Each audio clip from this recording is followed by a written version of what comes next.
Então tá, pessoal, retomando aqui, hoje é a nossa segunda aula. É, ela foi presencial, aconteceu presencial, só que deu problema na hora da gravação, não consegui gravar, ficou travado, o vídeo cortou no meio, então eu tô aqui regravando a aula para ficar melhor para vocês. Então, a nossa aula hoje é sobre renda fixa. Vocês devem ter visto que na última aula a gente tratou sobre os dois primeiros os módulos da CEA. A gente tratou sobre o Sistema Financeiro Nacional e o módulo de princípios de finanças e princípios de economia. E agora a gente chegou no módulo 3. Só que o que acontece? O módulo 3, ele trata sobre três assuntos que nos interessam: renda fixa, renda variável e derivativos. Porém, eu achei que ficou melhor e que é mais interessante a gente dividir esse módulo em três aulas. Então, a gente vai ter uma aula só para renda fixa, uma aula só para renda variável, uma aula só para derivativos, porque são assuntos um pouco mais complexos, um pouco mais profundos, e eu acho que é bem do interesse de todo mundo, né? A gente pode tratar aqui sobre todos os instrumentos de renda fixa, os instrumentos de renda variável, falar em detalhes sobre cada um deles, e aí acaba ocupando mais tempo também. Então, vou passar os slides aí, começando. Tá, certinho. Então, o que caracteriza a renda fixa? Basicamente, o que caracteriza a renda fixa é que o investidor ele sabe exatamente como será remunerado ao longo do prazo contratado. Então, a gente vai ver que tem três tipos, basicamente, de renda fixa, que seria pré-fixada, pós-fixada e indexada. E na hora de contratar aquele produto, na hora de fazer aquele aporte, o investidor ele já sabe como ele vai ser remunerado. E além disso, no caso desse investidor ele segurar os títulos até o vencimento, ele não tem prejuízo, eles têm apenas ganhos. Isso vale para qualquer situação? Claro que não. Inclusive, existem formas de ter prejuízo na renda fixa, que a gente vai ver hoje, que é caso a pessoa ela se desfizer do título antes do vencimento. E o título ele vai ser marcado a mercado, se isso acontecer. Então, a pessoa ela pode ter ganhos muito acima do contratado e ela pode, inclusive, ter perdas na renda fixa, perdas muito grandes, inclusive, dependendo do tipo de título e dependendo da oscilação da taxa de juros. Outra forma de perder dinheiro na renda fixa seria se o emissor quebrar, o que já é um caso um pouco mais difícil de acontecer e, inclusive, existe o FGC que garante aí, na maior parte dos produtos de renda fixa, R$ 250 mil por CPF por instituição financeira. Então, mas a gente também vai falar um pouco mais dele aí mais para frente na aula. Mas basicamente é isso. A renda fixa, ela, ela se caracteriza por ter dado a forma de remuneração ao longo do prazo contratado logo no início da contratação. Então, basicamente, a gente vai ver aqui três emissores de produtos de renda fixa, três principais emissores de produtos de renda fixa: o governo, os bancos e as empresas. O mais seguro deles aqui, nessa linha de cima para baixo, dá para dizer que a gente está falando de maior risco e também maior remuneração, né? O governo sendo o mais seguro e que remunera menos, os bancos sendo um pouco mais arriscados e remunerando mais, e as empresas sendo mais arriscadas ainda, mas também remunerando mais. Então, o governo, basicamente, investir em títulos do governo significa financiar o governo. A gente sabe que o governo ele tem as suas próprias receitas, com os impostos, com as contribuições, com as empresas estatais, enfim, o governo arrecada, mas ele, na dinâmica que a gente vive hoje, na maior parte das vezes, ele gasta mais do que ele arrecada. Então, ele tem mais a pagar do que ele tem de dinheiro ao longo do ano. Então, o que o governo faz? Ele vai lá e emite dívida. Ele se financia através de dívida. E como que ele faz isso? No caso da dívida interna, ele vende títulos.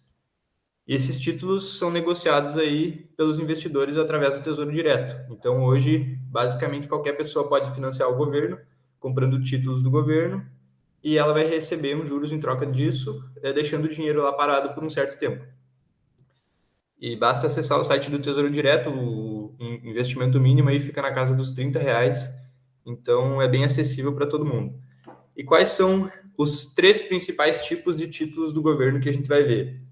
A letra financeira do Tesouro, que basicamente é o Tesouro Selic. Então, esse vai ser o investimento pós-fixado dos títulos do governo. Então, como que vai funcionar isso? Ele vai pagar a taxa Selic, basicamente é isso. Ela é pós-fixada. O segundo tipo de título do governo aqui é a letra do Tesouro Nacional, a LTN, que são os títulos pré-fixados. Então, basicamente, no início do contrato, quando a pessoa ela for comprar renda fixa, ela já sabe qual a taxa que ela vai receber para cada ano que ela manter aquele dinheiro lá. Então, por exemplo, hoje, a letra do Tesouro Nacional está pagando em volta de 11%, perto de 12% ao ano. Então, basicamente, se a pessoa comprar um título em 2022 para vencer em 2029, ela vai manter esse dinheiro lá de 2022 a 2029, recebendo aquela taxa, 11, se eu não me engano, 11,7% ao ano. Essa taxa ela é pré-definida, ela já é dada no início do período. E ela não muda ao longo do período, a não ser, é claro que a pessoa ela tem a possibilidade de vender esse título antes dele vencer. No caso aqui do governo, existe essa liquidez. Então, em qualquer momento, tu pode vender um título do governo, o governo ele compra de volta esses títulos, mas eles vão ser marcados ao mercado. Depois a gente vai falar sobre isso. E o terceiro tipo aqui de título do governo é a nota do Tesouro Nacional, a NTNB. Esse aqui é o famoso IPCA+, a NTNB. Se vocês pesquisarem aí, vocês vão ver que antigamente existia outros tipos de nota do Tesouro, NTNC, NTND, que eram a parte pós-fixada era diferente, eram outros benchmarks ali, né? Hoje a gente só tem o IPCA+. Então, como que funciona? Esse título, ele vai ser basicamente uma mistura dos outros dois. Ele vai ter uma parte pré-fixada, que é basicamente a parte do mais. Então, vamos supor que tem um título IPCA mais 6. O 6, ele é pré-fixado, ele é dado do início do período, no início da contratação. O IPCA, ele é pós-fixado, porque basicamente a gente não sabe quanto que é o IPCA, quanto que vai ser o IPCA no fim desse ano, quanto que vai ser o IPCA no fim do próximo ano, né? O IPCA acumulado, a gente não sabe quanto vai ser. Mas esse título vai render, então, esse valor do IPCA mais o valor pré-fixado. Então, ele mistura características dos outros dois tipos. Ele tem uma parte pré e uma parte pós. Então, ele mitiga o risco da marcação a mercado da parte pré, que a gente vai falar um pouco mais, e, ao mesmo tempo, remunera aqui mais do que o IPCA. Então, é quase que uma garantia de que o investidor ele vai ter um retorno real, acima da inflação. O segundo emissor que a gente vai ver aqui são os bancos. E aqui, como principais ativos dos bancos, os principais títulos que os bancos emitem, a gente tem o CDB, o LCI e a LCA. Esses três títulos aqui, eles podem ser negociados em todas as formas de remuneração. Então, eles podem ser, se vocês entrarem na corretora, vocês vão ver CDBs pré-fixados, CDBs pós-fixados, CDBs indexados também. Então, eles pagam, cada produto vai pagar de uma maneira, né? Podendo ser pré, pós ou indexado. E basicamente é o seguinte: o CDB ele é a forma como o banco pega dinheiro para se financiar e financiar as outras pessoas. Então o banco ele vai lá, então ele vai emitir um CDB, vai colocar isso aí no mercado financeiro, e eu, investidor, qualquer investidor vai lá, compra aquele CDB, né? E esse CDB, teoricamente, ele não tem liquidez antes do vencimento.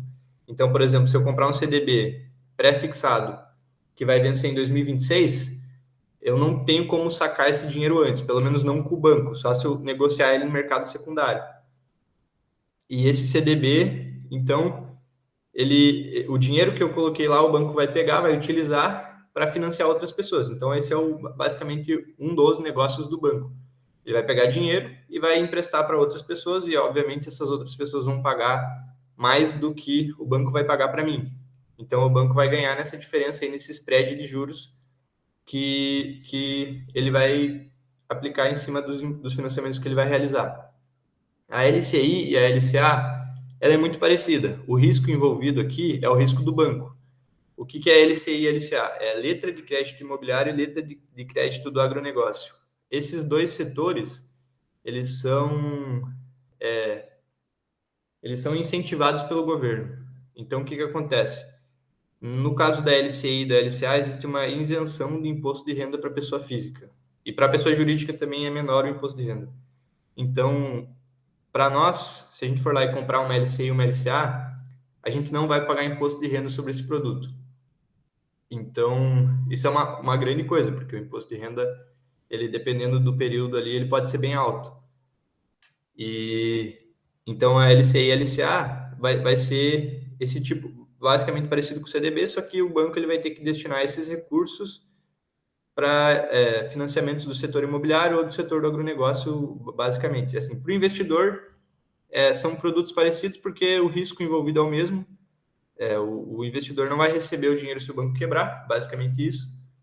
E então, entre decidir entre uma LCI, uma LCA, um CDB, essa decisão basicamente vai ser tomada pela rentabilidade. Se tu estiver falando do mesmo banco e com o mesmo vencimento, por exemplo. Então, tu vai analisar aquele que tiver a rentabilidade maior. E aí, depois a gente vai ver como que faz essa conta para comparar um CDB, que tem imposto de renda, e uma LCI ou uma LCA que não tem imposto de renda. E outro produto de renda fixa aqui que a gente vai falar um pouco, mas que nem sei se dá para ser considerado um produto aqui de investimento, seria a poupança, né? E a poupança, basicamente, aí já é conhecida de todos, e depois a gente vai falar sobre as características dela em específico. E agora o nosso terceiro emissor, terceiro agente do mercado financeiro que vai emitir produtos de renda fixa, são as empresas, através das debêntures. Então, as empresas, elas têm duas formas de se financiar, basicamente.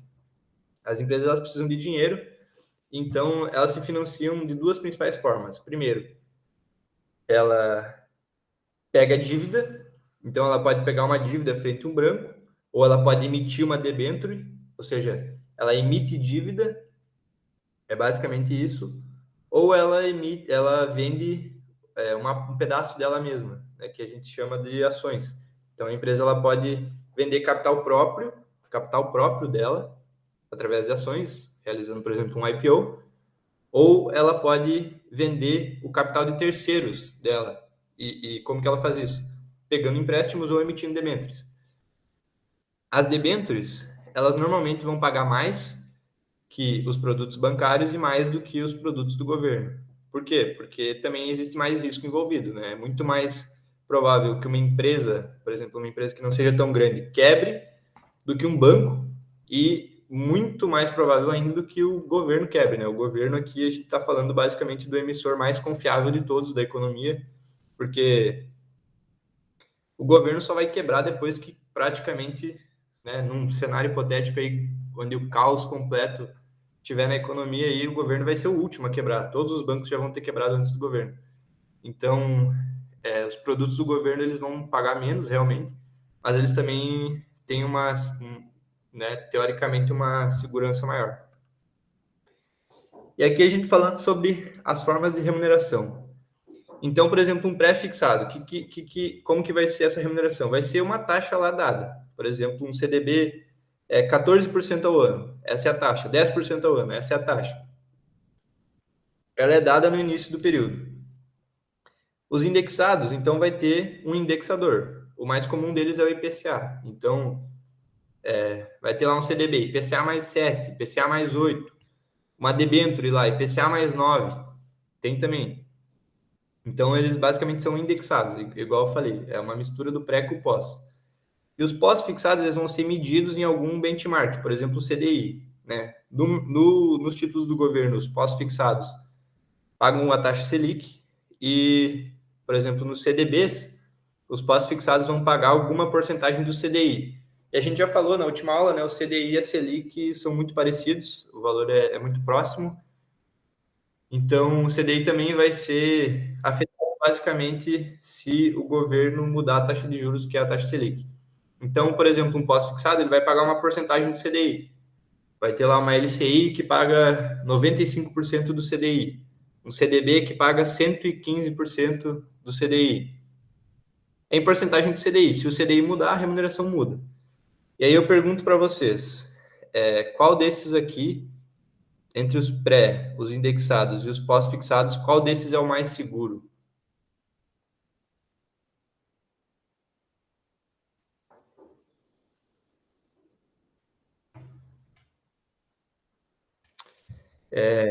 O mais... Os indexados?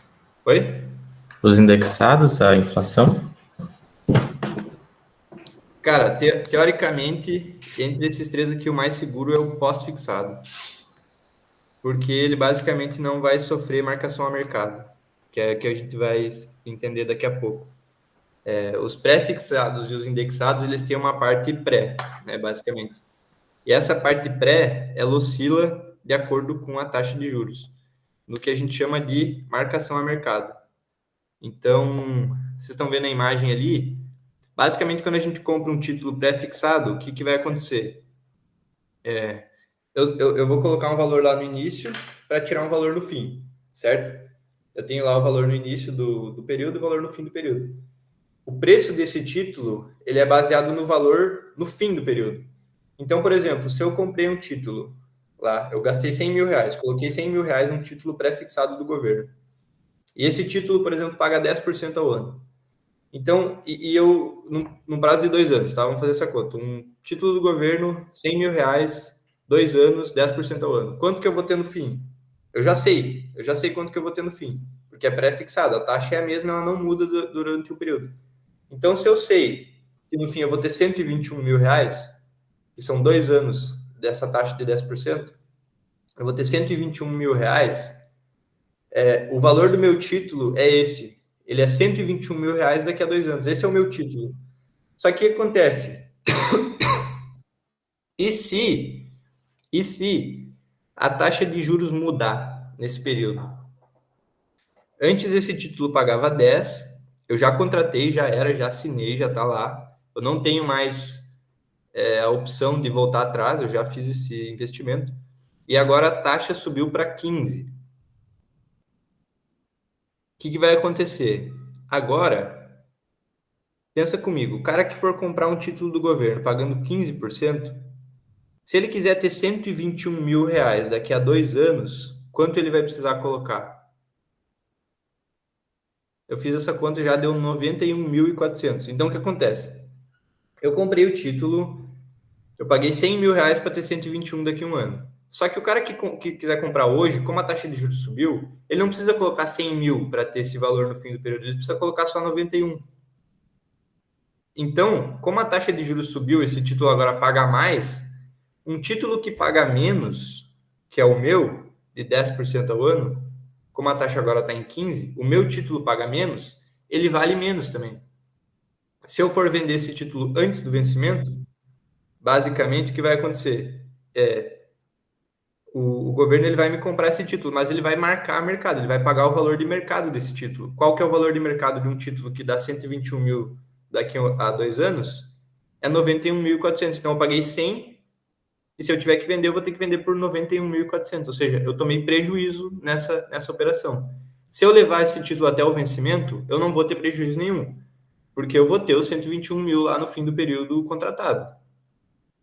Entenderam? Então, vocês podem ver a imagem ali, a linha reta ali, a linha que está embaixo da linha que é ondulada, não, eu botei ali a pergunta, o que é de errado nessa imagem? Que essa linha não é reta, né? Essa linha ela seria curvada, porque ela é juros compostos, então essa linha seria curvada. Mas, enfim, essa seria a linha do rendimento teórico, ou seja, o rendimento ao longo do tempo dessa taxa contratada no início do período, se o título for levado até o vencimento. Mas se ele for vendido antes do vencimento, qual que é, na verdade, o rendimento prático desse investimento? É aquela linha ondulada, ele vai oscilando. Porque como a taxa de juros muda o tempo todo, e não precisa a taxa de juros mudar para que o pagamento dos títulos mudem, basta que as expectativas mudem, depois a gente vai falar sobre isso, né? Se a taxa de juros que o Banco Central ou que o Tesouro Direto está pagando agora mudar, então o meu título vai estar o tempo todo oscilando. Ele vai para cima, vai para baixo. Então tem como ganhar muito mais dinheiro do que o contratado na renda fixa, assim como tem como perder muito mais dinheiro do que o contratado na renda fixa.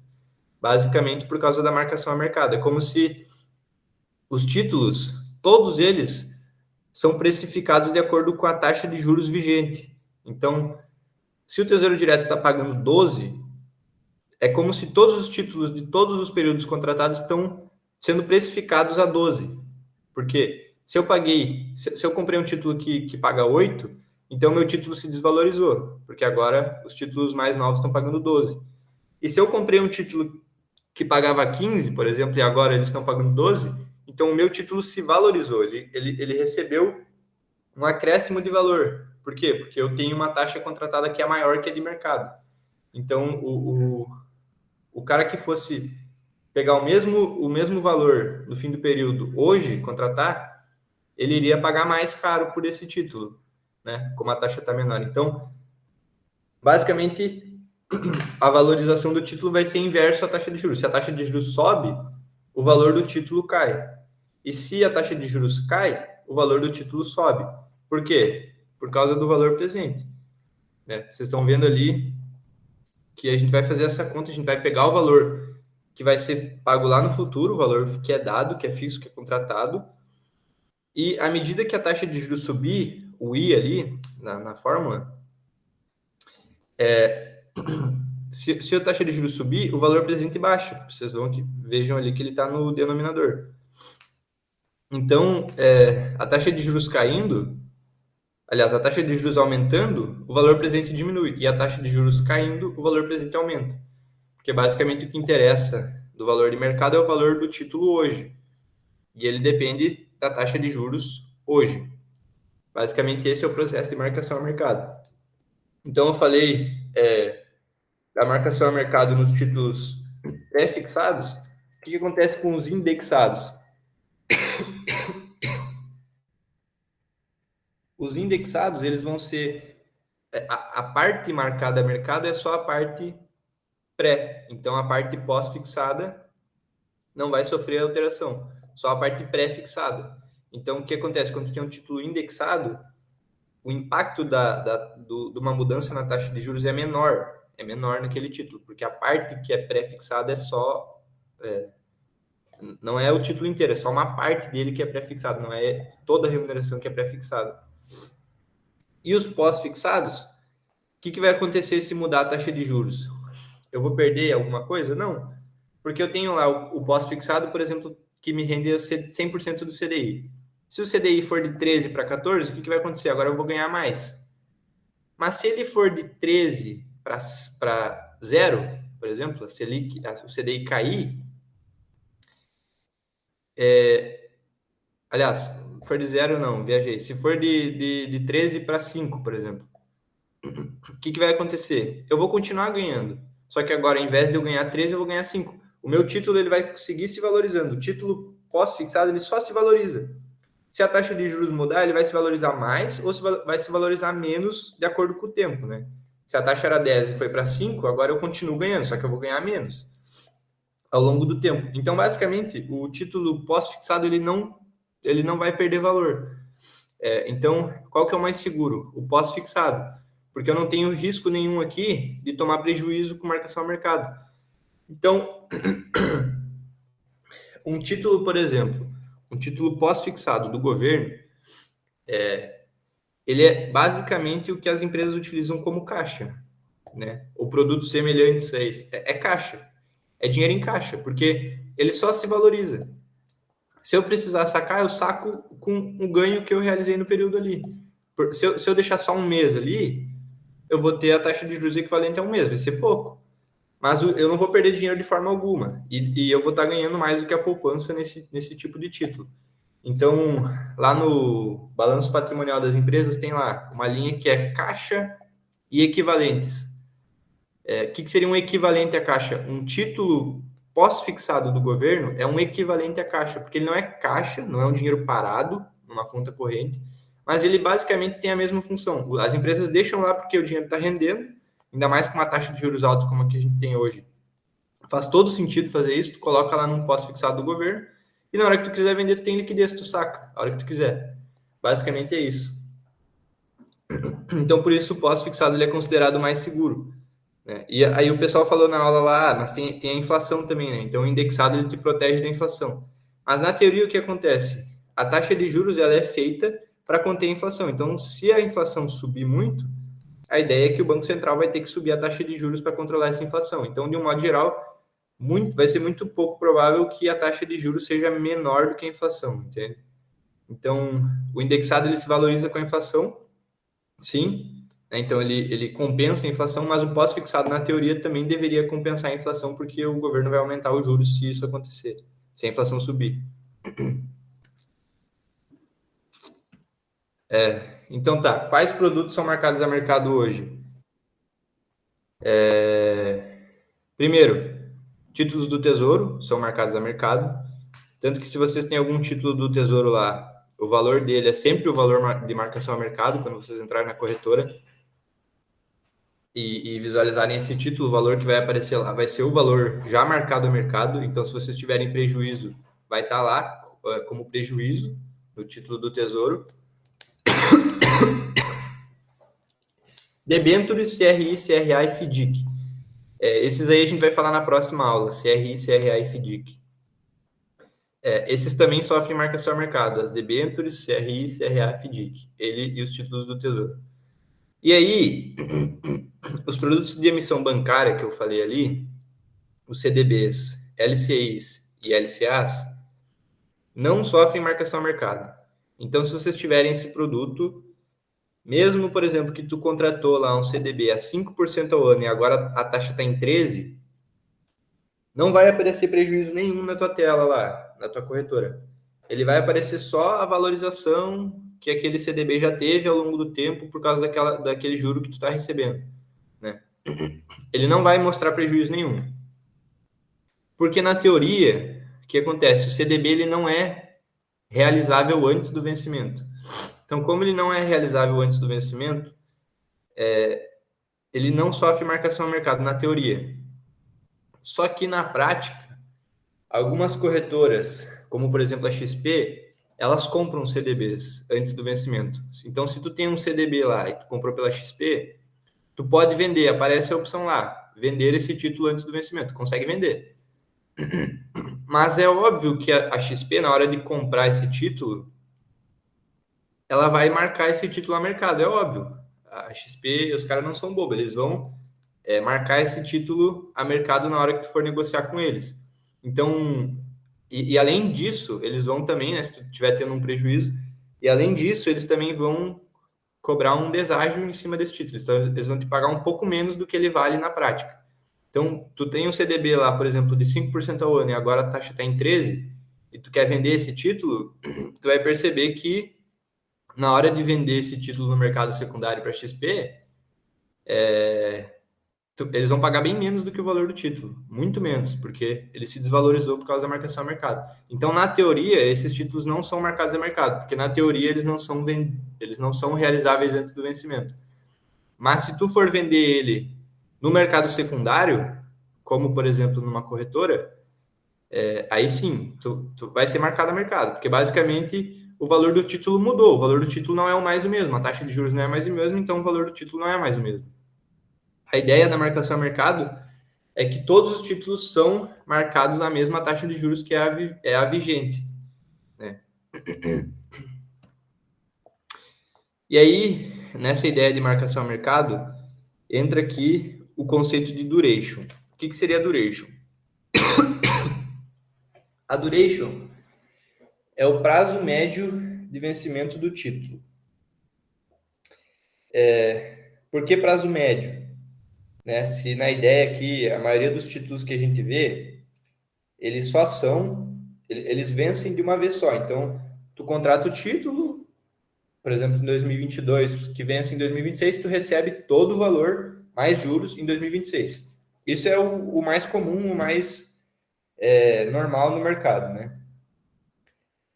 Mas o prazo é médio porque em alguns títulos eles pagam juros antes do vencimento. Então, eles pagam juros trimestral, juros semestral. Existe isso, principalmente os títulos do Tesouro Americano funcionam assim, eles pagam juros, se eu não me engano, é trimestral. Então, o que acontece? Se ele paga juros antes do vencimento, esse prazo médio de vencimento muda também. Acaba ficando menor. Por quê? Porque tu vai recebendo valorzinhos antes do vencimento. Então, o prazo médio de vencimento ele fica menor se o título paga juros antes do vencimento. Mas pense o seguinte: quanto maior a distância no tempo entre o dia que eu contrato o título e o dia que eu vendo o título, o prazo do vencimento do título. Então, por exemplo, se eu comprei um título lá que vence em 2029, nós estamos em 2023, são 6 anos. Se ele tem todo o valor pago no fim do período, os juros e o capital, ele é pago só no fim do período, como é o mais comum, qual que é a duration? É esse período, são 6 anos. O que acontece? A marcação a mercado, eu vou voltar aqui à fórmula do valor presente. A marcação a mercado ela é diferente para um título que tem um prazo menor do que para um título que tem um prazo maior. Percebam que ali na fórmula, o tempo, o N, que é o tempo, quantidade de períodos, ele é exponencial e está na parte de baixo também. Então pensa o seguinte: o que é mais? O que é mais? Pergunta tosca aqui: o que é mais? 5% ao ano incidindo por 2 anos ou 5% ao ano incidindo por 10 anos? Pergunta tosca. 10 anos, os juros ele vai ter um efeito maior, né, sobre aquele título. Então pensa o seguinte: na hora de trazer o valor presente é exatamente a mesma coisa.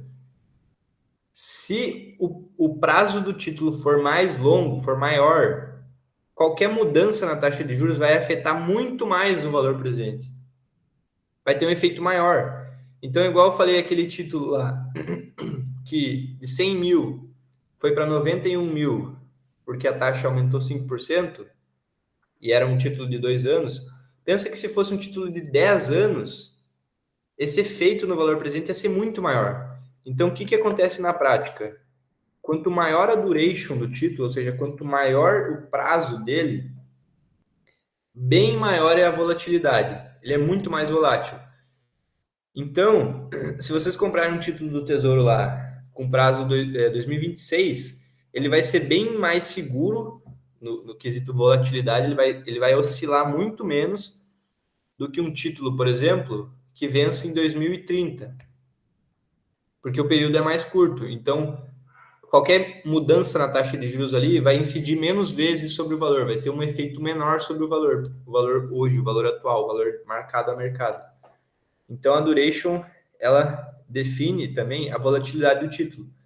Por isso, títulos mais longos, títulos com vencimento, por exemplo, em 2045, tem um título lá que é o IPCA mais 2045.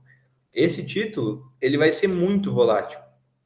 Se a taxa de juros baixar um pouquinho, ele vai se valorizar pra caramba. Então dá para fazer um baita lucro com um título desse. Mas o contrário também é verdadeiro. Se a taxa de juros subir um pouquinho, esse título vai cair pra caramba. Então dá para ter um baita prejuízo com um título desse também. Então quanto maior o prazo de vencimento, mais oscila o título. Mais essa curvinha aqui, essa curvinha ondulada, mais para cima e para baixo ela vai. Mais intensas são as oscilações do valor do título. Então, via de regra, um mercado bem ajustado, os títulos mais longos, eles pagam uma taxa de juros maior também. Por quê? Porque são títulos, primeiro, que vencem num prazo maior, então o cara vai ter que carregar esse título por bem mais tempo. Segundo, são muito mais voláteis, né? Igual eu falei, então o risco da volatilidade é muito maior. E terceiro, o risco, de modo geral, é maior, porque é mais tempo. Então a chance, por exemplo, de o banco quebrar em 10 anos é maior do que em 2 anos, porque basicamente porque é mais tempo. Eu vou ter um tempo maior, um custo de oportunidade também, porque eu vou ter que deixar esse dinheiro por mais tempo. Então, os títulos mais longos pagam juros maior. Qual que é a desvantagem? É óbvio, tu vai ter que segurar esse título por mais tempo, se tu não quiser vender antes do vencimento. E se tu quiser vender antes do vencimento, tu vai estar exposto a uma volatilidade muito maior. Então, esse vai ser o problema de investir em títulos com um vencimento muito distante no tempo. Eles podem parecer mais atrativos, porque pagam mais taxa, pagam mais juros, mas eles envolvem mais risco também, é preciso entender isso. E agora aqui uma pergunta. Como oscilam as taxas de juros no mercado? Ele depende única e exclusivamente da taxa Selic? Não. Porque a taxa de juros aplicada na prática, ela não é baseada só na taxa de juros atual, na taxa de juros hoje. Ela é baseada nas expectativas do mercado. Então, igual eu falei lá no início que eu ia explicar isso, né? Que a taxa de juros ela muda o tempo todo. Tanto que a taxa de juros do Tesouro lá, ela vai mudando ao longo do tempo. Às vezes ela pode mudar drasticamente de um dia para o outro. Isso foi porque a taxa Selic mudou? Não, a taxa Selic pode ter permanecido a mesma. O que mudaram foram as expectativas do mercado. Então, o que acontece? Para que tu lucre com a marcação ao mercado, né, igual eu falei, dá para lucrar com a marcação ao mercado, muito mais do que o rendimento do título em si. Não basta que tu saiba o que vai acontecer. Por exemplo, todo mundo aí está dizendo que a taxa de juros a 13,75, ou pelo menos todo mundo tem a noção de que ela é uma taxa alta. Não estou entrando no mérito aqui de que se está certo ou não. Eu só estou dizendo, ela é uma taxa alta. Então, a ideia, né, a expectativa do mercado como um todo, isso tem como a gente saber, é de que a taxa de juros ela não vai ficar assim para sempre. Ela não vai ser sempre 13,75. Ela tende a baixar aí ao longo do tempo. Eu não sei quando, não sei como, mas eu sei que provavelmente isso vai acontecer. Né? Só que todo mundo sabe disso. Eu não sou o único que sabe. Então, não adianta que eu saiba isso. Aí eu penso assim, sou um gênio, né? Eu sei que a taxa de juros vai cair, então eu vou lá e vou comprar eu vou botar todo o meu dinheiro em um título pré-fixado com longo vencimento, porque daí o momento que a taxa de juros cair, o meu título vai dar uma porrada para cima e eu vou ganhar muito dinheiro. Não funciona assim, porque essa queda na taxa de juros ela já está intrínseca na expectativa do mercado, então ela já está embutida no preço daquele título, ela já está embutida na taxa de juros. Então, para que tu lucre com a marcação ao mercado, não basta que tu saiba o que vai acontecer. Tu tem que saber antes de todo mundo. E as tuas expectativas tem que ter lá a tua ideia do que vai acontecer com o mercado e a tua ideia tem que estar mais certa do que a dos outros. Tem que estar mais certa, por exemplo, do que quem determina o preço daquela taxa. Por exemplo, os economistas lá do Banco Central. Tu tem que saber mais do que eles o que vai acontecer. Por exemplo, aqui. Se vocês olharem, vocês vão ver ali que o Tesouro pré-fixado 2026, ele paga 11,72. Mas o Tesouro Selic está pagando 13,75. Aí você se pergunta, mas por que o pré-fixado não paga 13,75 também? Como essa taxa de juros é menor, vocês percebem que, na verdade, já está intrínseco aí uma expectativa de que até 2026, a taxa de juros tende a cair. Por isso, o Tesouro pré-fixado paga menos do que a taxa de juros hoje. Porque já está intrínseco ali que até 2026 a taxa de juros vai dar uma caída, entendeu? E aqui a gente tem, por exemplo, a curva de juros, esse print aí de segunda, a curva de juros do pré-fixado. Essa curva de juros aí ela é montada por um ativo chamado DI Futuro. Então, basicamente, o que vocês podem ver aí? Vocês vejam que hoje, ali o X, o eixo X, é o número de dias, então é o tempo, né? Percebam que no curtíssimo prazo a taxa de juros está ali mais ou menos onde é que ela está hoje, perto de 13,75. É isso que o mercado espera para a taxa de juros, ou seja, é isso que o mercado acredita que é o pagamento ideal de taxa de juros para um título que vence nesse período. Vencem ali talvez que bem naquele topo ali, sei lá, seja alguns meses. E aí percebam que o título ali ele tem uma queda enorme. O que acontece? Ali, naquele fundo ali, a gente poderia dizer que tá mais ou menos 2026, sei lá, perto de 11,72 ali. Ou seja, para títulos de uns 3 anos de vencimento aqui, o mercado está precificando uma taxa de juros justa de 11,70 e poucos. Ou seja, o mercado acredita que a taxa de juros justa de um período de 3 anos mais ou menos é 11,70 e poucos. É abaixo da taxa de juros hoje. A taxa de juros ali ao longo do tempo, vocês veem que está caindo. Por quê? Porque essa é a expectativa do mercado, que a taxa de juros caia. Então, essa é a curva de juros ao longo do tempo. E daí depois percebam que a taxa volta a subir ali, né? Depois daquele fundo. O que está acontecendo? É aquilo que eu falei, quanto maior o vencimento do título, maior o prazo do título, maior vai ser a taxa de juros. Então, basicamente, se vocês entrarem no site do Tesouro Direto, vocês vão ver. Olha ali, o Tesouro Pré-fixado 2029 paga mais do que o Tesouro Pré-fixado 2026. Por quê? Porque ele envolve um risco maior. Então, a taxa de juros também é maior. O pré-fixado 2033 paga mais do que o 2029. Aquele ali é com juros semestrais. Então, com o conceito de duration lá que a gente conversou, esse título aí vai oscilar menos também de acordo com a taxa de juros, que diminuir um pouco o risco envolvido com esse título aí, porque ele paga juros semestralmente. Mas basicamente o que vocês estão vendo é o seguinte: olha só, vocês viram ali, o pré-fixado 2026 está pagando 11,72. O Tesouro Selic 2026 paga quanto? 13,75 mais uma parcelinha ali, 0, alguma coisinha.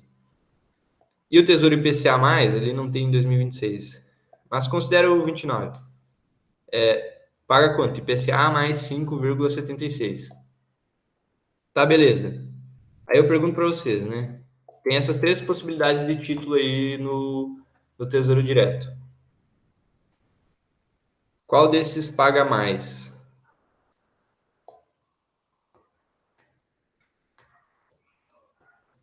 O que está pagando mais hoje ali, vocês vão pensar, é o Tesouro Selic, né? Que é 13,75. É o seguinte, na teoria, pensa o seguinte: se a gente tiver o título do mesmo emissor, que no caso é o governo, para vencer no mesmo dia, o mesmo título do mesmo emissor para vencer no mesmo dia, mas eles pagam de forma diferente. Um é pré, outro é pós, outro é híbrido. Qual paga mais? Cara, nenhum deles paga mais. Todos eles são feitos, são calculados para pagar a mesma coisa. Porque basicamente é o mesmo emissor no mesmo vencimento. Então, os títulos, segundo as contas dos caras, as expectativas deles do mercado, esses títulos, eles pagam a mesma coisa. Eles pagam a mesma coisa. Na prática, isso vai acontecer? Óbvio que não. Porque eles têm as expectativas, eles sabem, são bons de conta, eles são bons economistas, eles sabem o que eles estão fazendo, mas eles não vão acertar exatamente cada vírgula do valor. Então, na prática, vai ser diferente. Mas, na teoria, eles são feitos para pagar a mesma coisa. Então, se o Tesouro Pré-fixado 2026 paga 11,7, o que isso significa? Que, segundo as contas lá do Tesouro Direto, esse título que vai de 2023 a 2026 vai pagar a mesma coisa que o Tesouro Selic. Mas o Tesouro Selic hoje está pagando bem mais, 13,75. Então, qual que é a lógica? A taxa Selic vai ter que cair até 2026, até um valor em que, na média dos 3 anos do Tesouro Selic, ele vai render 11,72. Na média, ele vai render 11,72. Então, eles vão lá e vão emitir um pré-fixado que pague 11,72, porque daí, na teoria, o Selic e o pré-fixado vão pagar a mesma coisa. Então, a taxa de juros aqui ela não é definida só pela taxa de juros, pela taxa Selic. Ela é definida, inclusive, a partir das expectativas em cima da Selic. As expectativas do mercado com a taxa de juros. Entenderam?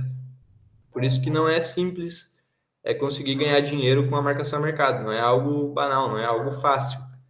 Porque todo mundo está tentando fazer isso. Então, as expectativas aqui elas já estão colocadas nesse preço aqui, né? Mas acontece também. Então, aquilo que eu falei, cada vez que as expectativas mudarem, e, por exemplo, agora, daqui a pouco, sei lá, surge uma guerra aí, e aí todo mundo pensa, putz, por causa dessa guerra aí, o governo vai precisar aumentar a taxa de juros, porque porque, sei lá, o governo vai precisar gastar muito. E aí, para conter a inflação, ele vai baixar a taxa de juros. Aliás, vai subir a taxa de juros. O que iria acontecer com essa rentabilidade ali do pré-fixado? Iria dar um salto para cima, porque agora as expectativas são que a taxa de juros vai subir, então a rentabilidade vai subir. Mesmo que a taxa de juros continue a mesma de um dia para o outro. Mas como as expectativas mudaram, a taxa sobe. A taxa praticada no pré-fixado. Então, tem as expectativas que estão intrínsecas aí no preço do título. E o IPCA é a mesma coisa. Então, ele é calculado de forma a que a inflação, aquela inflação ali, aquele IPCA a mais, a parte IPCA do título, ele vai estar, segundo as previsões dos economistas do Tesouro Direto, esse IPCA aí vai ter que estar num valor exato para que o pré e o IPCA mais rendam a mesma coisa, se eles vencem no mesmo período. Né? Basicamente isso. Então, as expectativas estão intrínsecas. Então, agora falando um pouco sobre cada título que a gente conversou hoje, o Tesouro Direto, como que funciona? Os títulos do governo. Paga imposto de renda e paga IOF. Como que funciona o imposto de renda? A tabela dele é regressiva. Vocês sabem que o imposto de renda para nós, na nossa renda, né, o imposto de renda normal, sobre o salário, sobre o que a pessoa recebe, chama tabela de imposto de renda progressiva. Por quê? Porque quanto mais tu ganha, mais tu paga de imposto de renda, né? Isso é a tabela de imposto progressiva. Aqui, nos investimentos de renda fixa, é a tabela de imposto de renda regressiva. Ou seja, ela regride à medida que o teu título, que tu segura esse título por mais tempo. Como funciona? Até 6 meses, ou seja, se tu comprar o título nos primeiros 6 meses e vender ele antes de bater 6 meses, ou porque ele venceu, ou porque tu se desfez antes do prazo de vencimento, tu vai pagar uma tabela de imposto de renda ali, tu vai pagar uma alíquota de 22,5%. Entre 6 meses e um ano, 20%. Entre 1 ano e 2 anos, 17,5%. Acima de 2 anos, 15%. Basicamente, essa é a tabela do imposto de renda. E o IOF, o que é o IOF? Se chama Imposto sobre Operação Financeira. Então, o IOF, ele incide nos primeiros 30 dias só. Tá? Se tu segurar esse título aí por mais de 30 dias, tu não paga IOF. É só nos primeiros 30 dias. E aí tem a tabelinha para vocês verem. Basicamente é o seguinte, nos primeiros dias ali, o IOF pega todo o teu rendimento. Então, tipo assim, se tu vender ali nos primeiros dias do teu título, tu não ganha basicamente nada, né? Praticamente nada, porque o juros incidiu sobre um tempo mínimo, ínfimo ali, e quase toda essa rentabilidade foi para o IOF. Então, nos primeiros dias, tu não vai ganhar quase nada, mas a partir do dia 30 ali, tu não paga mais. Vejam que ele vai regredindo também de acordo com o número de dias. Então, isso vale aí só para quem for comprar o título e vender ele aí no curtíssimo prazo, e aí vai acabar pagando o IOF. Os CDBs, então, Certificado de Depósito Bancário, é um título privado, captação de recursos por parte dos bancos, e ele é protegido pelo FGC. O que é o FGC? É o Fundo Garantidor de Crédito. Então, igual eu falei, ele vai garantir aí R$250 mil para cada pessoa, para cada instituição financeira. Então, se tu tem R$250 mil investido no CDB de um banco, o banco quebra, o FGC garante para ti que tu vai receber o valor de volta. É basicamente isso. Mas se tu tiver mais do que 250 mil em um único banco, e esse banco quebra, tu só vai receber 250 mil. O valor acima disso, o FGC não garante que ele vai te pagar de volta. Aí o que acontece? Na teoria, o FGC não tem dinheiro para pagar todo mundo. O que acontece? Ele cobre lá uma quantidade gigantesca de depósitos que ele cobre na teoria, e na prática ele tem, tipo assim, muito menos do que ele teria que ter para pagar todos esses depósitos se tudo desse errado, se todo mundo quebrasse ao mesmo tempo. Ele tem, sei lá, uns 5, nem sei se chega a 5% do valor total que ele precisaria ter. Mas o que acontece? Dificilmente todos os bancos vão quebrar ao mesmo tempo, né? Isso é Seria um caos completo. Então, o que normalmente vai acontecer é um banco pequeno quebrar. Então, se um banco pequeno quebrar, o FGC vai ter sim capacidade de honrar com os pagamentos que ele prometeu para os investidores desse banco. Então, o FGC, os CDB são garantidos pelo FGC e isso é um baita acréscimo aí de confiança nesse tipo de investimento, né? Então, e se o cara tem muito dinheiro, faz mais sentido para ele fazer o quê? Pegar e comprar CDBs de bancos diferentes. Então, ele vai ter 250 mil para cada banco que ele colocar. Então, ele vai diversificar o investimento dele em diferentes bancos, né? Para que ele seja garantido pela FGC em caso o banco quebre. Tabela do imposto de renda aqui é a mesma, regressiva, e também tem o IOF. Poupança. Como que funciona a poupança? Uma característica dela é que ela só rende depois de um mês. Então, ela tem aniversário. Nos primeiros 30 dias, tua poupança não rende nada, só depois de um mês. E, via de regra, ela rende 70% da Selic. Então, ela rende 70% da Selic. Só que, se a Selic estiver acima de 8,5, como é o caso que a gente está vendo hoje, está em 13,75, está acima de 8,5, ela vai render só 6,17. Então, ela vai subindo junto com a Selic. Ela é 70% da Selic. Só que no momento que a Selic chega a 8,5, a Selic pode continuar subindo, a poupança não sobe mais. Ela para ali, 6,17. Esse é o valor máximo de rentabilidade que a poupança paga, 6,17. É isso que ela está pagando hoje, né? Porque a Selic está acima de 8,5. Mais a TR, o que é a TR? A taxa referencial. Essa taxa referencial ela é utilizada normalmente para reajustar, por exemplo, empréstimos e tal. Ela é uma taxa bem comum na economia e ela é calculada pelo Banco Central. Mas na prática, a TR ali, ela é quase zero, a taxa referencial. Ela é tipo assim, 0,20 ao ano, 0,15 ao ano, uma coisa assim. É quase zero. Então, na prática, o Selic vale a pena? Aliás, minto. A poupança vale a pena? Pergunta que eu queria fazer. A poupança vale a pena? Não, não vale a pena. Por quê? Porque vai render menos do que a Selic, sendo que num título do governo lá tu poderia obter a Selic. E o risco envolvendo poupança e Tesouro Selic tipo assim, a poupança ela não é mais segura que um Tesouro Selic. Na verdade, o Tesouro Selic provavelmente é muito mais seguro do que a poupança, porque a chance do governo quebrar é bem menor do que o do banco quebrar. Então, a poupança ela é um investimento que não faz sentido. Tanto que em 2022, a rentabilidade real da poupança foi negativa, né? E é bem comum que isso aconteça. Então, quem tinha dinheiro na poupança ganhou menos do que a inflação, ou seja, perdeu dinheiro em termos reais, né, no fim das contas. Aí as debêntures, igual eu falei, são a forma de captação das empresas, no caso as empresas listadas, né, sociedades anônimas, e a forma de remuneração pode variar, pré, pós ou indexada. A tabela de imposto de renda é a mesma, regressivo, e existe uma categoria aqui chamada debêntures incentivadas. Elas normalmente estão relacionadas com infraestrutura.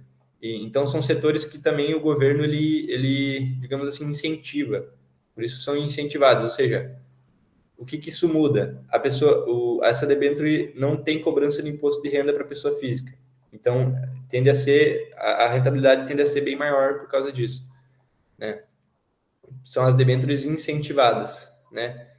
O que acontece? A debênture vai pagar mais que CDB, vai pagar mais que LCI e tudo mais, mas, obviamente, existe um risco envolvido aqui muito maior. O que eu recomendaria para quem quer investir em debêntures é fundos de crédito privado, né? A gente vai falar sobre os fundos de investimento numa próxima aula, mas dando uma palhinha aqui, vai ter um gestor lá, ele vai analisar debêntures uma por uma, vai olhar a empresa, vai olhar o balanço, porque no fim das contas, analisar o crédito de uma empresa é muito parecido com analisar a ação daquela empresa. Então, para tu ter uma total convicção de que tu está fazendo um investimento seguro, é uma análise muito complexa, muito complicada. Tem que entrar lá no balanço, na DRE, no fluxo de caixa, analisar a empresa, feito valuation e tudo mais. Então, para investir em debêntures, normalmente o que faz mais sentido é comprar títulos fundos de crédito privado, que vai ter um gestor, vai ter analistas, vai ter toda uma equipe lá que vai fazer essa análise das debêntures para ver se elas valem a pena. LCI e LCA, igual eu falei, não tem imposto de renda para pessoa física, também é protegido pela FGC, e o risco envolvido aqui é o mesmo do CDB, é o do banco que está emitindo esse produto, né? Aqui o prazo mínimo de vencimento é 90 dias, e a grande questão aqui, por ele não ter imposto de renda, ele normalmente vai ser mais vantajoso que um CDB no curto prazo. Então um LCI de 90 dias provavelmente vai render mais do que um CDB de 90 dias. Por quê? Porque o CDB ele vai pegar a alíquota máxima de imposto de renda se for um prazo muito curto, como é o de 90 dias. Então, aqui, para comparar um CDB com LCI, o que tu vai fazer? Tu vai pegar a rentabilidade do CDB e vai tirar o imposto de renda do vencimento dele. E aí tu vai comparar com a rentabilidade do LCI ou da LCA. E aí tu vai ver qual dos dois rende mais. Basicamente, essa é a forma. Então, ali tem uma tabelinha, né, exemplificando. Por exemplo, se o CDB vence acima de 2 anos, 720 dias, então ele vai pegar a alíquota mínima de imposto de renda. Um CDB que rende 88% da CDI é equivalente a uma LCI que rende 75%. Então, se vocês pegarem ali 88% e tirar 15%, vai dar 75%. É basicamente essa conta.